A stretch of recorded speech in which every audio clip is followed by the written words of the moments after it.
Merci à Monsieur le Vice-président Huvard pour ses propos assez détaillés et équilibrés.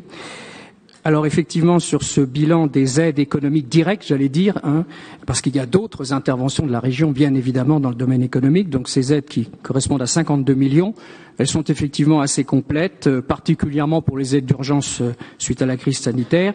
J'ai noté en particulier les fonds régionaux de garantie. Et comme je viens d'une autre région, ce n'était pas forcément le cas. C'est pas forcément le cas de toutes les régions d'avoir pensé à autant de systèmes de garantie. Et c'était effectivement des remontées du terrain avaient bien montré que c'était un besoin.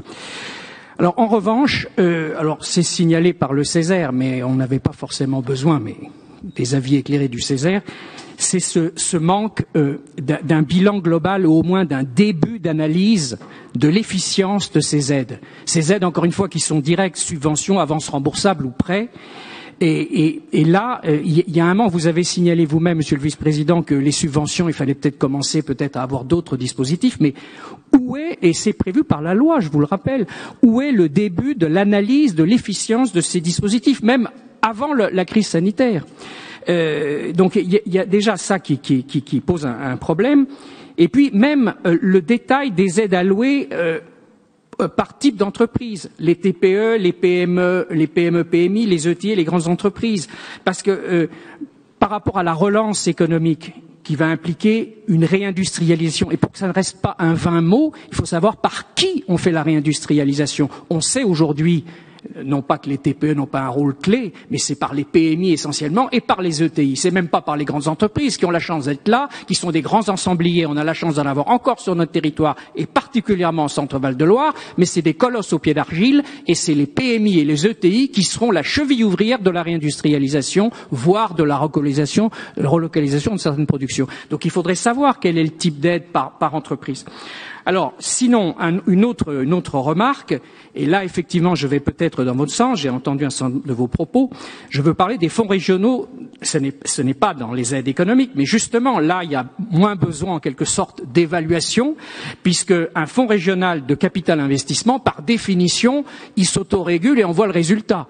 Et là, je voudrais dire que, je sens que vous avez envie de les développer, mais moi, j'ai essayé d'avoir les chiffres. Alors, je sais que la région est partie prenante, dont je crois 9 fonds régionaux, dont un, vous êtes majoritaire, Centre Capital Développement à hauteur de 38%. Le problème, et donc je redis que ça c'est pour nous, pour une réindustrialisation, l'outil majeur, parce que c'est quand on entre en fonds propres dans une entreprise que là vous avez vraiment ce que j'appelle un financement dynamique, parce que l'effet d'une entrée au capital a un effet multiplicateur incroyable, comme vous le savez. Et puis en plus, celui qui investit, en échange de ses parts, il a quand même des actifs en face. Bon, et généralement, il perd pas son argent. Et la région ne doit pas perdre son argent dans le cas de fonds régional de capital investissement.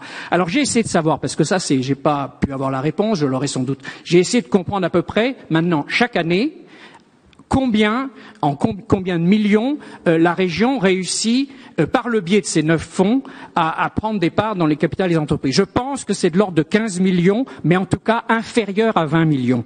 Et c'est là que moi aussi je dis, là ce sont les chiffres.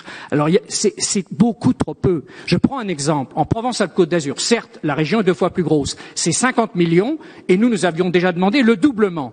En Auvergne-Rhône-Alpes, il y a un fonds régional, alors j'aime pas le terme fonds régional souverain parce que seul l'État est souverain et les régions n'ont pas à être souveraines, mais de 100 millions. Bon, donc je crois que là, ces fonds régionaux de capital investissement, si je puis me permettre, vous devriez multiplier, doubler leur impact. C'est fondamental à notre avis pour la réindustrialisation. Et pour terminer, effectivement, si vous en êtes d'accord, nous participerons à cette réflexion sur comment réindustrialiser. Alors, quelle sous-filière sur quelle entreprise s'appuyer, sur quel territoire, c'est un autre débat, mais nous l'aborderons certainement. Moi, j'ai la conviction que c'est pas dans les métropoles que se fera la réindustrialisation, parce que 80% des PMI sont en dehors des métropoles et 70% des usines des ETI sont en dehors des métropoles. Donc c'est très intéressant parce que là, on rejoint l'aménagement du territoire et il y a un débat extrêmement intéressant sur comment réindustrialiser. Mais pour ça, je pense, et là le Césaire a raison de le dire, il faudrait associer certainement plus les branches professionnelles avec des remontées de terrain et aussi les EPCI, mais pour savoir encore une fois par où on commence pour réindustrialiser. Merci beaucoup.